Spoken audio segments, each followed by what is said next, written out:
हमारी जो एस्टेब्लिशमेंट है उसकी सोच उन्होंने कभी छुपा के नहीं रखी। वो वाज़े तौर पर अपनी ताकत का मुजाहरा करते हैं और अपनी मर्जी के नताइज चाहते हैं और उसी को वो मुनसिफाना इंतखाबात कहते हैं। पाकिस्तान बनते ही ये सब एस्टेब्लिशमेंट जो है, ये बीमारी और कैंसर पाकिस्तान के वजूद को लग गया। ये खुद अपने सियासतदान पैदा करते हैं, उनको इक़्तिदार देते हैं, लोगों ने फैसला दे दिया। अब उसके बाद इन्होंने ना माना, कितने दिन नहीं मानेंगे। फिर अवाम ये इस फैसले को लेके सड़कों पे आ जाएंगे और वो अपना फैसला इम्प्लीमेंट कराएंगे।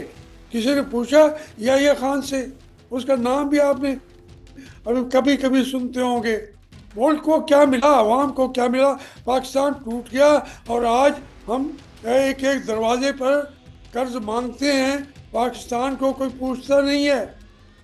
अस्सलाम वालेकुम जी। नाज़रीन, आप के देख रहे हैं सौरभ बरकत आपसे मुखातिब है। पाकिस्तान के सीनियर तरीन पॉलिटिशियन मखदूम जावेद हाशमी साहब हमारे साथ मौजूद हैं। जावेद साहब अस्सलाम वालेकुम। वालेकुम सलाम। जावेद साहब, बड़े मुबारक हो आपको। आपके पुराने साथी नवाज शरीफ साहब की बेटी आज पंजाब असम्बली का हल्फ उठा गई हैं। आपके लिए ये आपके लिए भी ये तारीखी लम्हात हैं। मेरा बेटा, मैं कोई रिवायती मुबारकबादियाँ देने और लेने का ना कभी कायल रहा हूँ। ये आपको भी मुबारक हो, मुझे तो वो बोल रहा हूँ, आपको मुबारक हो। बहुत शुक्रिया। चले दोनों हम मुबारकें बांटते हैं एक दूसरे के साथ। तो बराए मेहरबानी ये बताएं सर, ये पंजाब पाकिस्तान का सबसे बड़ा सूबा है। आप सबसे बड़ा सूबा सर एक हवाले कर दिया गया है, और ये हवाले हाँ, करना मकसूद था, और इसी के लिए इंतखाबात के ढोंग भी इस मुल्क के अंदर रचाया गया। देखिए मैम, ये तो बिल्कुल साइड इश्यूज हैं कि किसको हवाले किया गया या नहीं किया गया। पहली बात ये है कि जो इस मुल्क के इंतखाबात थे, वो आवाज़ जो है लोगों ने उसका इजहार कर दिया। उसका इजहार अगर असम्बलियों में नहीं होगा तो लोग इन असम्बलियों को क्यों मानेंगे? वो इनके अहकामात क्यों मानेंगे? वो इसको काबिल मुबारक बात क्यों समझेंगे? ये तो वो समझ रहे हैं कि ये हमारा मुंह चिढ़ाया जा रहा है।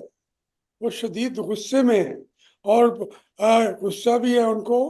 और इसके साथ साथ ये उनकी महरूमी भी दिल से उठती है कि सबसे बड़ी ताकत हमारे पास वोट है।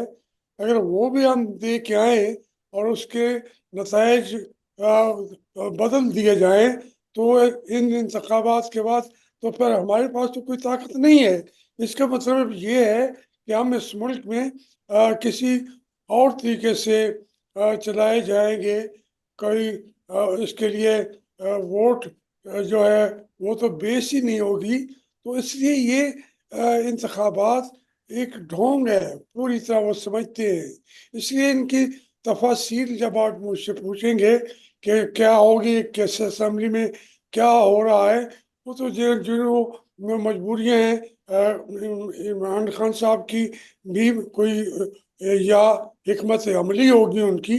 मैं तो बिल्कुल इस तरीके के जो इंतखाबात के नतज को जो तौहीन की गई है कौम की, मैं तो वो बर्दाश्त नहीं कर सकता। ये इस जो तहरीकें आपके साथ हुआ है, अभी तो खुद उन्हीं को पता भी नहीं है।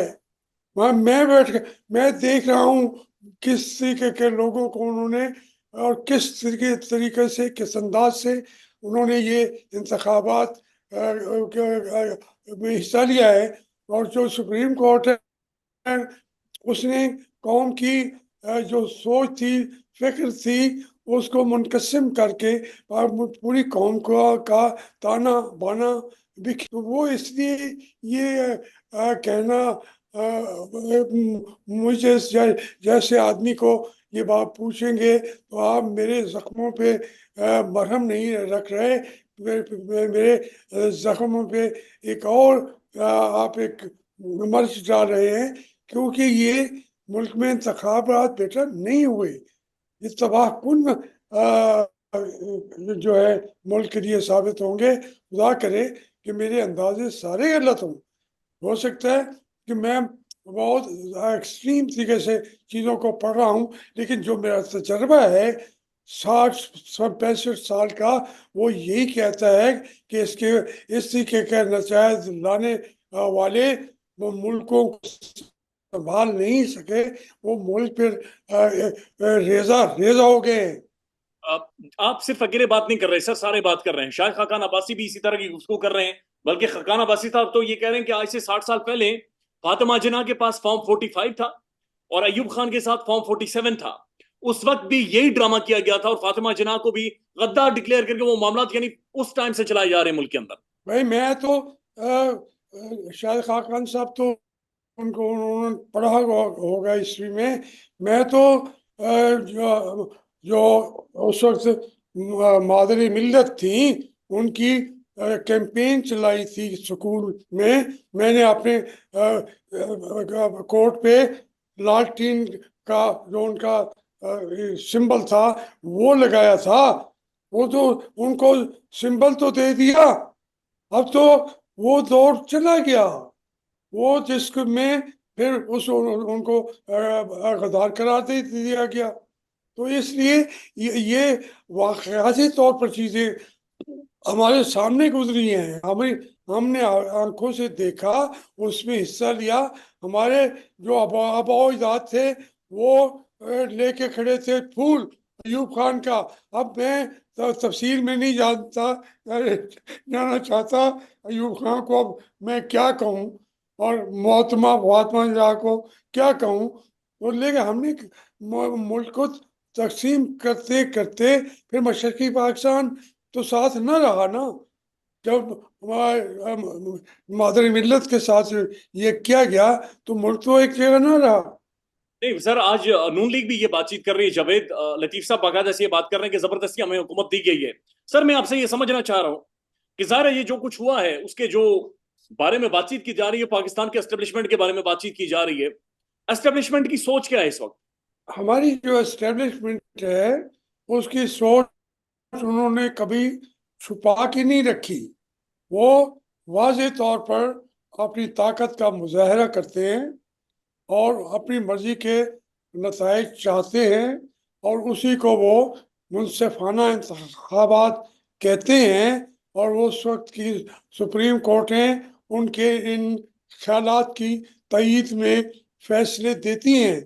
और सोच ये है कि वो समझते हैं कि ये जो सिविलियन है ये मुल्क को चलाने के काबिल नहीं है, ये सिर्फ इसको एस्टेब्लिशमेंट, और ये एस्टेब्लिशमेंट में अर्ज करूं पाकिस्तान बनते ही ये एस्टेब्लिशमेंट जो है ये बीमारी और कैंसर पाकिस्तान के वजूद को लग गया और उसने कहीं पाकिस्तान को एक दिन भी सांस आराम से सांस नहीं लेने दिया। वो कैंसर ज़्यादा एक वजूद है जिसके अंदर बैठे हैं। खुदा करे वो तो गुजर गया, चारवीं चौथी पांचवीं भी हिस्से से भी ये कैंसर चला गया। अब अल्लाह ताला कोई करम करे, मौजू में बिलीव करते हैं, लेकिन मौजे रोज रोज तो नहीं होते। रोज पाकिस्तान को मौजे से बना था और ये कहते हैं मौजे से ही चलेगा और मौजे से ही ये कायम रहेगा। तो ये एक सोच है उनकी। ये पाकिस्तान के सियासतदान ही तो सर एस्टेब्लिशमेंट के मोहरे बनते हैं। मियां नवाज शरीफ साहब की मिसाल ले लें सर।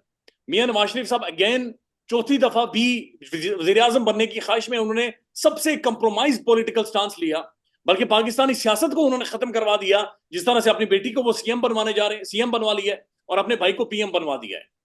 पहली बात यह है, ये तो जो इन्होंने मिसाल पेश की है वो तो कोई अच्छी तस्वीर नहीं बनती जमहूरियत की। हत्ता के फैमिलियों के अंदर भी दुनिया में आज कहीं भी नहीं हो रहा है ऐसे। आप सऊदी अरब की जो बादशाही फैमिली है वो भी उनको कानून साजी में वो दूसरे तबकात को मानते हैं। सारे शहजादे तमाम के तमाम बरसरे इक़्तिदार नहीं होते। ये तो मिसाल ही आपने गलत कही, लेकिन ये बात जो आपने फरमाई है कि सियासतदान सियासतदान तो अयूब खान के वक्त तक थे, उसके बाद तो कोई सियासतदान नया पैदा नहीं हुआ।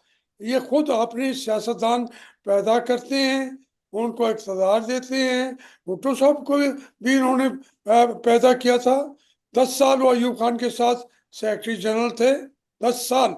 और फिर वो कहते थे कि हर जिले में कन्वेंशन मुस्लिम लीग का सदर हो और सेक्रेटरी डिप्टी कमिश्नर और जो एसपी हो वो सेक्रेटरी जनरल हो कन्वेंशन लीग का। फिर भुट्टो साहब को जब समझ लगी वहाँ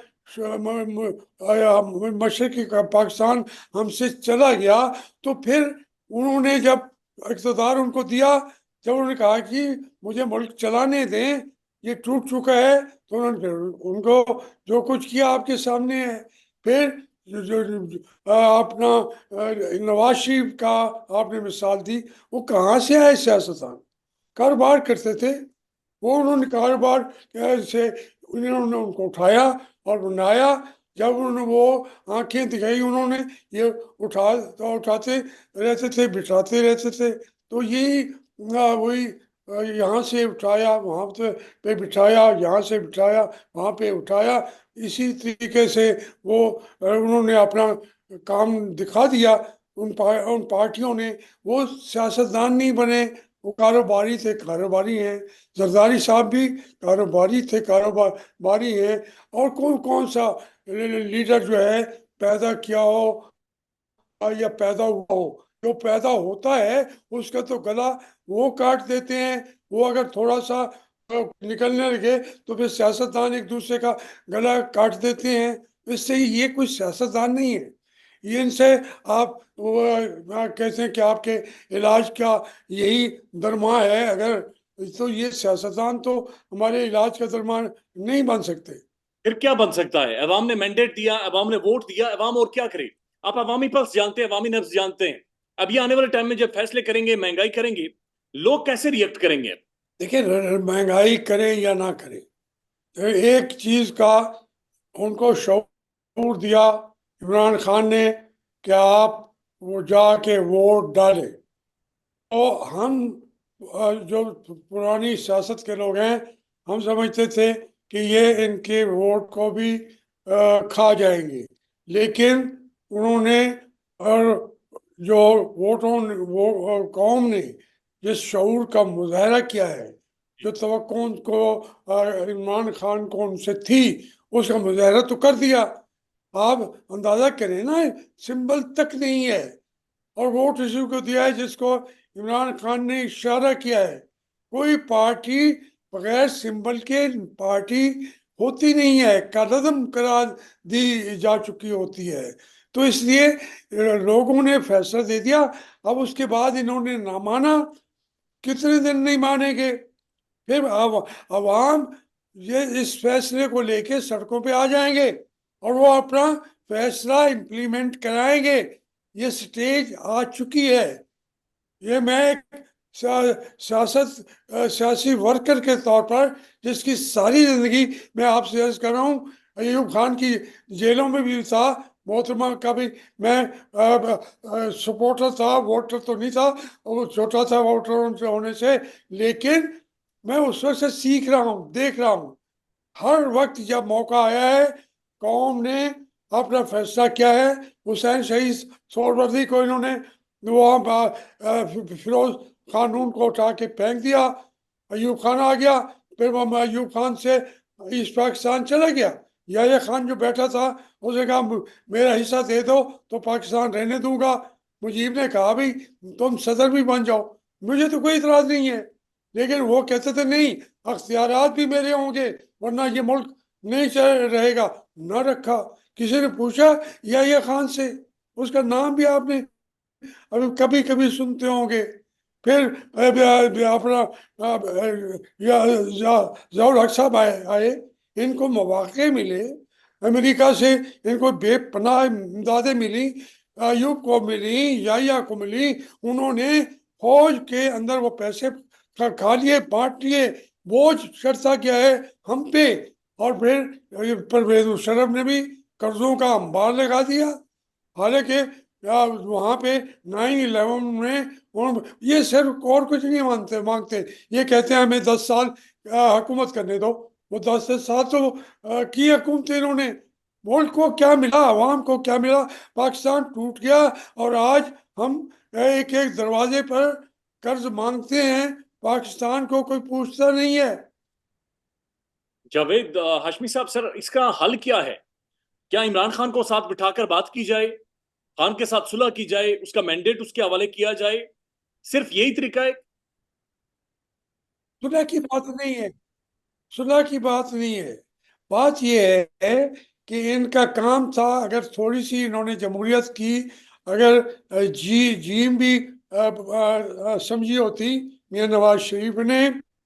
मैं इलेक्शन से पहले भी कहता था, अब भी कह रहा हूँ, अब तो मियां नवाज शरीफ दोनों सीटें भी अपनी हार चुके हैं। मैं कहता हूँ उनसे, मैंने कहा था कि सारे सियासतदान, ये पूरी दुनिया में होता है, कि मुतालबा करते कि इमरान खान को जेल से निकालो, उसको इलेक्शन के लिए फेयर उसका एटमॉस्फेयर प्रोवाइड करो, फिर वो जीत जाता है तो इक़्तिदार उनको दे दो। ये तो सियासतदान है नहीं। अगर वो इस तरीके से जीतता तो वो सुलह कर रहा होता इनसे, इनको जाके सुलह भी न करनी पड़ती। ये सियासतदान नहीं है। मैं खुद तालिब इल्म था, मैं इलेक्शन लड़ा यूनिवर्सिटी का, मेरे मुकाबले वाले को उन्होंने जेल में डाला हुआ था। मैंने कहा जहांगीर बदर को रिहा करोगे तो इलेक्शन लड़ूंगा, और वो जेल में बैठे हुए जीत रहा था। मैंने कहा बाहर आए, मैं भी अपनी सलाहियतों का मुजाहरा कर सकूंगा, और वो बाहर आया, हार गया। तो आप सियासतदान तो बने, इनकी तो तरबियत नहीं थी किसी की सियासत की, ये जानते ही नहीं है। अगर ये आज भी कहें कि सबसे पहले इमरान खान को लाने दो, जो कुछ आपने करना था कर लिया, जो हमने करना कर लिया था, उनका हमने मैंडेट उस तरीके से तो नहीं रहने दिया, लेकिन उसको आज भी अक्सियत है तो उसको हुकूमत बनाने दें। फिर इमरान खान पे जिम्मेदारियां आएंगी, वो इनके साथ कहेंगे कि आए मिल के चलें। ये जानते नहीं है सियासत। सर एक आखिरी कमेंट कीजिएगा बराए मेहरबानी। मियां नवाज शरीफ साहब, सर जब से इंतखाबात हुए उन्होंने एक तकरीर भी नहीं की, एक बात भी नहीं भी। गुज़श्ता दिन एक तकरीर की, उसमें एक भी सियासी लफ्ज उन्होंने नहीं बोला। 3 दफा वजीर आजम रह चुके हैं, कोई 40-50 साल उन्होंने सियासत की है। मियां नवाज शरीफ इस वक्त किस फ्रेम ऑफ माइंड में होगा? कि वो उस सीट से इलेक्शन हारे हैं, जो वहां पे हमारी वो खातून है या यास्मीन राशिद, वो उनसे इलेक्शन हार चुके हैं। लोग कॉलमों में भी लिख रहे हैं, बता भी चुके हैं।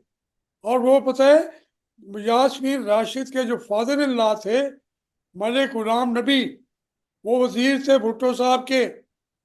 मैं उनके मुकाबले पे इलेक्शन लड़ा लाहौर से, और मैं उनको वो कागज उठा के भाग गए।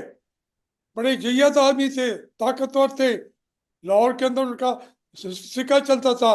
यास्मीन राशिद के फादर इन लॉ, जब हम अभी कभी इकट्ठे होते थे तो वो हंसती थी, कहती हाँ ये होया सी, ये होया सी।